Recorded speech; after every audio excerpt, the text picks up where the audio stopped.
So today, I've got two lovely people turned up here to see me.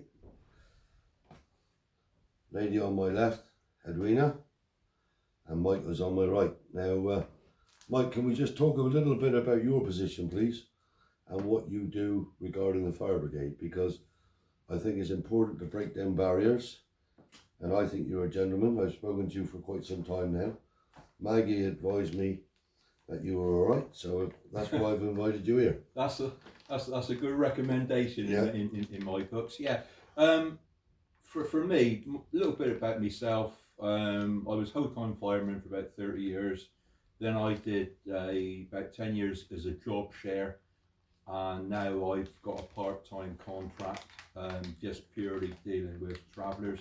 But I've worked with travellers for many years now, quite across the board, ranging obviously with Romany, new, horse-drawn, showman, circus, and yeah, we the giving out advice, fire advice, carbon monoxide advice, but more importantly, we give out a lot of carbon monoxide detectors and smoke detectors.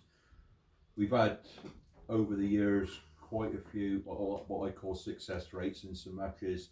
Like I say, with the carbon monoxide, historically, if you've got your either burners or gas, any fossil fuel can give off carbon monoxide, and if you have got a problem, you need to be aware of it.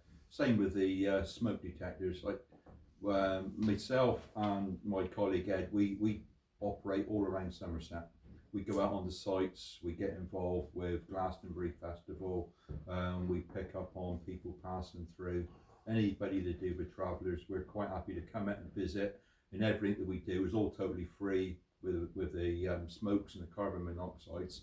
From my side of things, if you're living in that lifestyle, then the advice is that you have these units in your living accommodation. You're quite passionate about gypsies and travellers, Mike, I can tell that by the way you talk. I'm filming you today, hopefully that will break down some barriers. If you should turn up to somebody's place, and it should be known that Mike was there to help us, not to report to any organisation or create any problems. So I think it's important that you recognise Mike as being on our side. He's taken time out today to come and see me, and I'm very pleased about that. So your passion for gypsies and travellers goes back to when, Mike? Well, that's a very good question. I've always had, I suppose, interest, but from my side of things, I've got family connection in so much as one of my grandmothers came from a travelling family, and I suppose so far as the fire service is concerned, I became good friends with Maggie some years ago, and it sort of snowballed from there. But it's like myself. Today, I what we call dress down in so much as if I came in my full uniform, everything's black. So straight away, the defence goes up because people think it's security, it's police, and also it's some form of officialdom when you. It is. Yeah. But like I say, the thing is, I usually come bearing gifts, so straight away, hopefully we've broke down a barrier in so much as we've got the free smoke detectors, we've got the free CO detectors, and yeah, that's the way where I come from. So anybody that wants the smoke detectors and what have you can contact you direct, or they can contact me. Yeah, say I'm based up around Somerset, but anybody, if you come through to either myself or Clarence, and then we can depend on where it's to. We can either get the units direct to the travellers, or Clarence is going to keep a small stock here. Yeah. But the thing is, we can give general advice, but ideally we'd like to come out and visit you on your sites, and then we can give specific advice as opposed to just general advice. But the big thing is everybody should have smoke detectors. Everybody should have CO detectors. Yeah, it's a dangerous.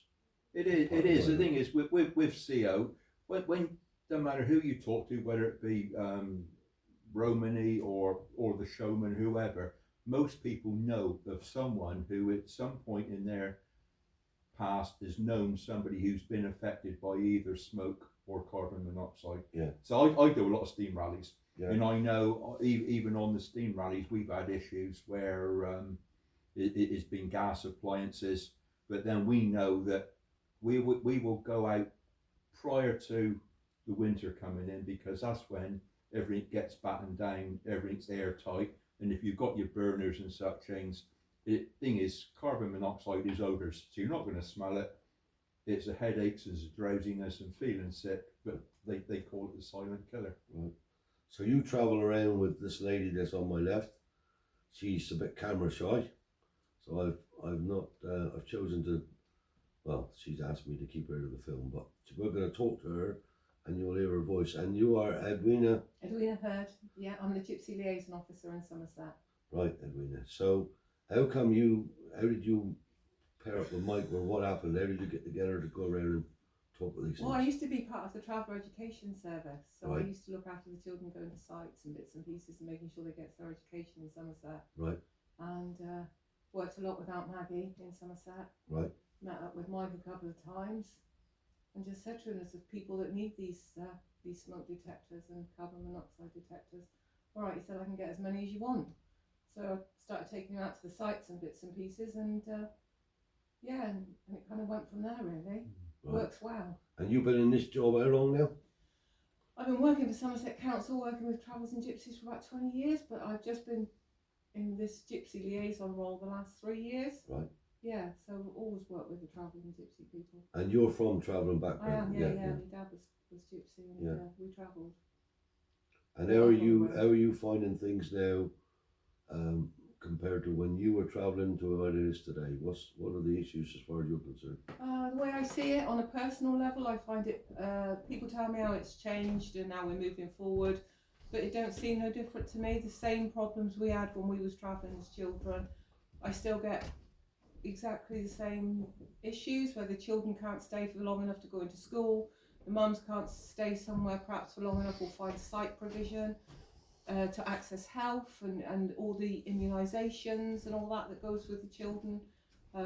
You don't necessarily get moved on so quick because you can't stop anywhere. There's just no stopping places. It's the most important thing. And I don't know, some of the children still face difficulties in school with other children, and not only just the children. I think sometimes the adults have still got these preconceived ideas that they hear on the television and through the media. We were talking a little bit earlier on before I started the camera, and I gave you my take, which was there's a lot of gojies out there which are non-travellers that learn off of travellers, learn their way of getting a living. And lots of times, I've known that crimes have been committed, but they haven't been committed by my people. No. And yet people presume, because they got the transit trucks with the sideboards up and all the rest of it, but they've learned off of. Yeah. It's our own people's faults. They've taught them the trade. You know what I mean? But the thing is, we had that a few years ago up around through with the fly tipping, when they actually set some cameras. It wasn't the travellers off the site. It was the tradesmen from the town coming up, and they were getting the blame. Yeah. So in your capacity, you must have experienced a lot of this. Like, part of my role since this Gypsy liaison role has started is delivering training to services in health and local authorities. Anywhere where it's needed really, is to just talk about the different groups of travelling folk that's on the road. And what I didn't realise is that settled people really don't see the differences in all the different groups of travellers that come under the umbrella. So you've got your Irish, your showmen, your gypsies, your new travellers, your occupational travellers that work the festivals and all that. I just thought that everybody would know all that, they can see all that, but it seems that settled folk don't see that. no, They don't see that, they just put everybody under one umbrella. Even to the point where now I'm asked to go and visit homeless people that are living in perhaps tents that some people think might be a yurt or an old-fashioned wagon, and it's circumstances that have put them there. It's not their culture, it's not who they are. but people don't seem to recognise that. And I don't know, maybe that's partly to do with the economics and people being ignorant. That's an interesting point, because an old traveller man that I knew said to me one day, because we were talking about people on the streets begging, he said, before you judge that man, my son, he said, just think about why he's there. How did he get there? What's going on in his life to take him there? And I've seen a lot of travellers that have been really down on their uppers, and people like you are a godsend, because you help these people. But the genuine ones, unless you've got somebody like you, they don't get no help, you know. They don't, and I think that's why sometimes they get put under the traveller umbrella. So it's somebody. There might just be somebody that will be able to help them. Yeah. But you know, if you can't do somebody a good turn, don't do a bad one. That's right. That's right. And that's another thing I think that's changed about our community, about how we were able to live on sites and look after our own people and look after our families and our older people. And people don't have the provision no more to do that. So the older people's finding it really hard to look after themselves on sites, because there's no youngsters that's coming back to look after them and take care of them. No, that's another point. And just even trying to get a thing that I come across a lot in Somerset, trying to get a doctor's appointment. And if you have a certain age, you don't know how to go online and you haven't got the telephones to do all of that. And people's expecting people to get a doctor's appointment for older people to be able to do that. They can't even make a doctor's appointment no more. So that's another thing I do in my role, is just go around making sure that people can access the services that they're entitled to, just like everybody else, and make sure those barriers are not there. So I'm educating the doctors' surgeries and the schools and, you know, the online education side of stuff, that it can't all be done one way. They've got to be a bit flexible for our people that keep moving around. There is still today, Mike, a big gap between acceptance and toleration, because when I moved here at the farm, I bought the whole farm, and I could go and live in the bungalow that came with the farm, no problem, and all my family could come, and that would mean there would be 5 or 6 or 7 extra vehicles. But because I wanted to live down in the yard in the trailers, because me being me, I have got my business hat on. I got my business hat on. Here, come here. I wanted to rent the bungalow out, so I could draw £800 a month for the bungalow, live the way I wanted to live down there in my trailer. So that bungalow didn't mean nothing to me. But because I wanted to do that, the council said no. So 22 grand later, and I'm a bugger for keeping paperwork, I can prove what I say. After fighting the council, I had to have a road survey done down there. But if I moved in the bungalow, there was no problem. But because I wanted to move in this farmyard, there was no way there was having it. The thing is, the biggest problem. But why was I subject to that? Wow. Can you? I don't understand it. No. I don't understand the differences in the laws. It's something I've never ever got to grips with, is about the gypsy planning and living in a trailer and a house. If it's your land, it's your land. Unless you're in the way of somebody else, or you're causing a problem, you out the way up here. I don't understand what the difference is. I truly don't. And I guess that's through not being educated. But the biggest problem you get these days is with the general public. In most cases, all they ever see are the ones who turn up on the village playing field in such things, and disappear and left a blooming good mess, or they look on TV and see some of these programs on there. Everybody's tarred with the same brush, because we all know that that's just a minority. I've been working with travellers for a long time now, and the majority of the travellers I work with are great, in so much as a lot of them have turned out to be good friends. You go in as somebody new off the street, and once they work out that we're there for it's not a trick, it's not a catch, then, No. like you say, Edwina will confirm this, because of her traveller background. If you become our friend, you are our friend. Yeah. And there's no ifs and buts about that. No. You know what I mean? But I think you've got to be so guarded over the years. There's so many services that people have tried to work with that go in through one door, and then they start asking you questions and looking at things about something completely different. And I think people are so guarded about working with services. They're so cautious because you know it's big stuff. You're looking at planning, you're looking at your children, you're looking at the laws, and you don't know all that stuff. You don't know why Sunday services is coming to your door.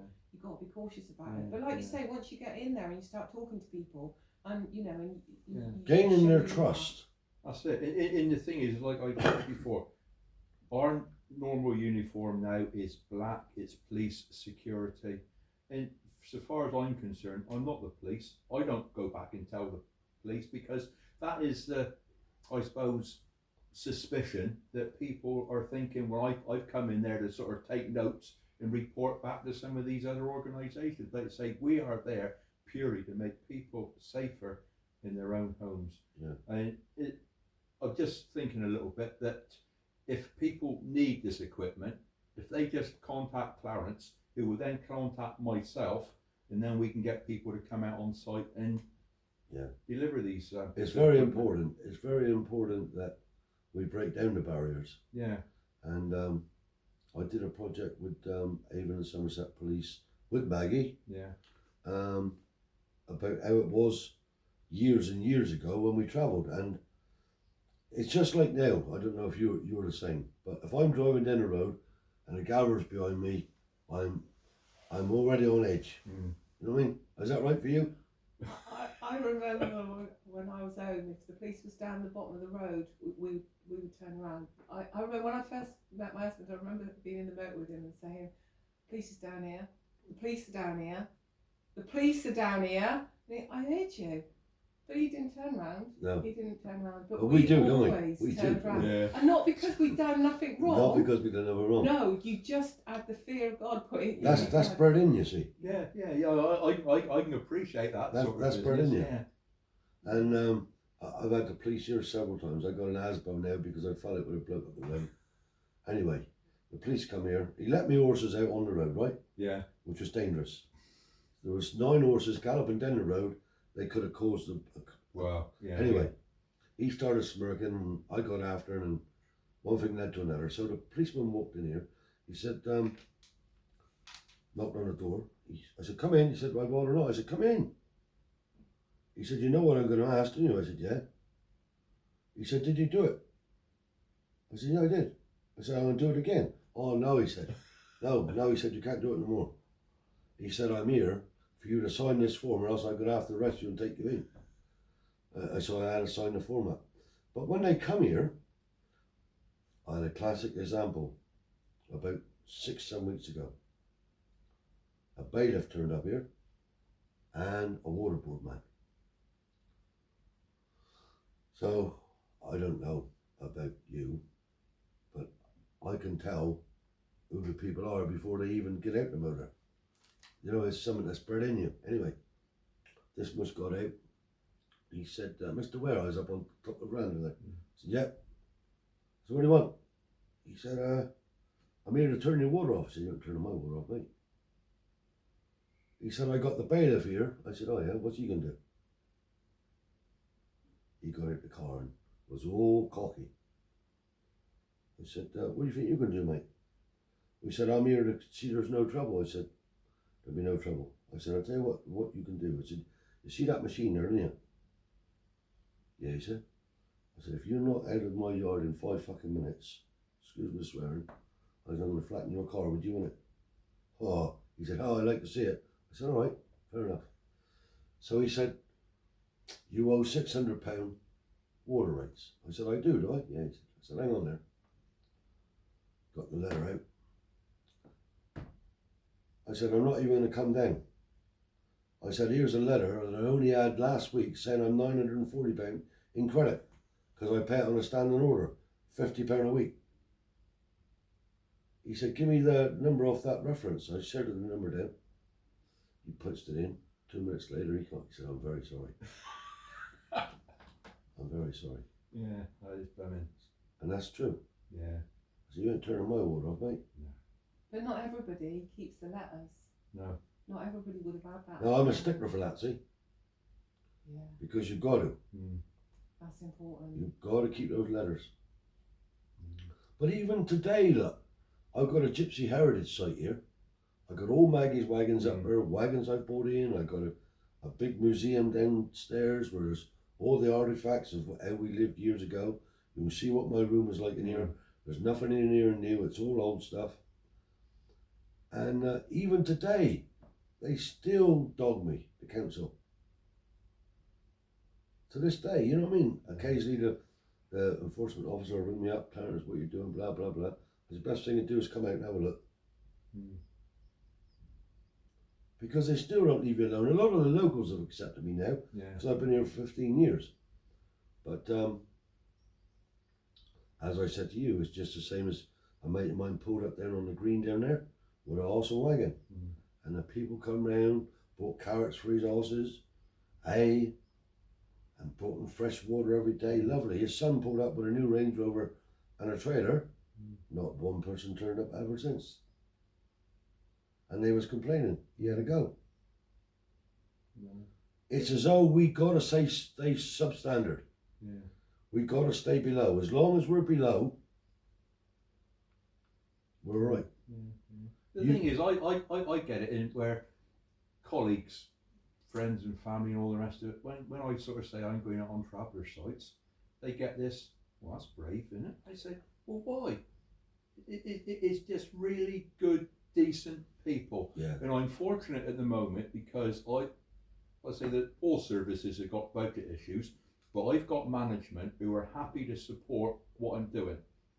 They don't understand the way I do it because, well, I'm slowly educating them sort of business. But like I say, it's never a one size fits all. But like I say, all we want to do is to make people safer in their living accommodation, and we know that the way that travellers live is different than your Gorgies of this world and such things. But you tailor the cloth to suit. I'm going to wrap this video up now. So just before I do, if you live in Somerset and you've got problems, Edwina is the person to contact, and they contact you through where? The council? You do that through the county council, through Aunt Maggie. Right. You, if anybody wants to get hold of me, you can get hold of me through. So if you live in Somerset and you've got issues because you're a traveller, she's the lady to help you out. So thank you both for turning up. But also, as I say, we do it within Devon and Somerset, but in theory, I would say there'd be one of me everywhere. But saying that, there ain't too many of me. No. As I say, I'm in a class of my own. I wouldn't say there was any of you. But all services should be, or have something in place to provide the same sort of service. See, the difference is with you, Mike, and I don't want to embarrass you here, right? You're prepared to put yourself out on a limb, right? Oh, yeah. Many people are not like that, man. No. You know what I mean? In especially when it comes to our people, would you not agree? I do agree. People's cautious. You know what I mean? They won't put themselves out. No. You're putting yourself out. You put yourself out to come here today. All the way from But up the there. daft thing is, I enjoy it. I meet some really good, interesting people. Yeah, and we are. We are. There's no question about it. But unless you put yourself out on that limb, which you're prepared to do, we don't get to hear about these things. No. It's all very well saying you've got loads of you dotted around, but you haven't. In reality, it's not there. No. In reality, you might get a fireman turn up and his full regalia, and then he give you a chat, and he'll keep his distance, and he'll inform you of the do's and the don'ts and what's whatever. But that's as far as it goes. You're here just like you're my friend talking to me. Well, you don't get that, mate. No. We should get it. I mean, if we were here talking about black people today, we would be branded as being racist, wouldn't we? We would. We've got to think about the ethnicity side as well, about our culture, and accessing all of the services that are entitled to everybody. And that's something that travellers and gypsies need to always be mindful of, that you are entitled to access all of those services. 100%. And so we should have access to it. I'm lucky. I got touch wood. I got a good doctor surgery down the road. But I've never denied what I am. You see, ever. Even when I go into some big businesses, which I do, they know I'm a gypsy right up front. And if they don't want to accept me for what I am, then I don't bother. But even on a personal level, I've got family who just don't want to accept the fact that we've got travelling sort of descendants and such things. Well, thanks for coming, both of you. Well, no, thank you very much. And we'll end that video now. And we can't get her on film, but you heard her anyway. So thank you very much, both of you. Thanks, Lawrence. No, that was yeah, excellent. Thank you.